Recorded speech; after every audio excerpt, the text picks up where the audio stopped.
Good morning, I'm Nashika, and this is Chale News for Sunday, August 10th. A lot to get through today. The helicopter crash that killed two ministers is now raising serious questions about who's protecting Ghana's top officials in the air. Burkina Faso says the Bagre Dam spills tomorrow, and Northeast residents need to hear this now. Plus, teachers are threatening to strike. A Ghanaian doctor just won a global prize, and we've got two medals from 40 athletes to talk about. Let's go. The August 6th helicopter crash that killed Defense Minister Dr. Edward Omani Boama and 7 others, this story keeps getting heavier. Security analyst Adib Sani is now warning that the same aircraft type regularly carries the president and cabinet ministers, and that Ghana has no systematic pre-flight risk protocols covering those flights. None. That should alarm everyone. Military aviation safety, he says, must be treated as a national security priority. Full breakdown on Chale.news. This one is urgent, please share it. Burkina Faso has officially notified Ghana that the Bagre Dam will spill starting tomorrow, Tuesday, August 11th. NADMO's Northeast Regional Office is telling residents, farmers, fishermen, and herdsmen along the White Volta River move to safety now, avoid all floodplains. No evacuation zones or shelter sites have been publicly announced yet, which is its own problem. If you know someone in the Northeast, get this to them. GNAT has had enough. Ghana's main teacher union is giving GES until September 7th to fix stalled promotion placements and pay, or teachers walk out. This lands weeks before a new school term begins, while university administrators are already back on strike. The timing couldn't be worse for millions of families. Still on education, a coalition of private school parents has formally petitioned Parliament and the Education Minister for an independent review of the 2026 BECE results. WAEC already withheld results for 9 candidates over suspected collusion. 620,000 students are waiting on SHS placements. Neither the minister nor Parliament has responded. Ghana's deputy ambassador to Saudi Arabia, Alhaji Sani Jaja, has died in Jeddah. The news came not from the foreign ministry, but from his nephew's Facebook post. No official government statement has been issued. That silence is telling. And we've lost another prominent figure.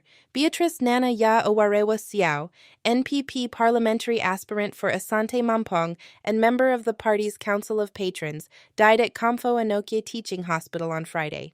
Her cause of death has not been disclosed. Our condolences to her family. On the money side, the government's plan to tap dormant bank accounts is facing a formal constitutional challenge.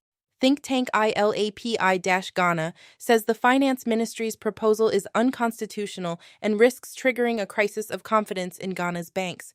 They're pushing instead for an independent unclaimed assets trust. Government hasn't responded. Otumfuo Osei Tutu II received the GRA board at Manhaya Palace and delivered a pointed message. Stop ignoring the informal sector. Close the leakages.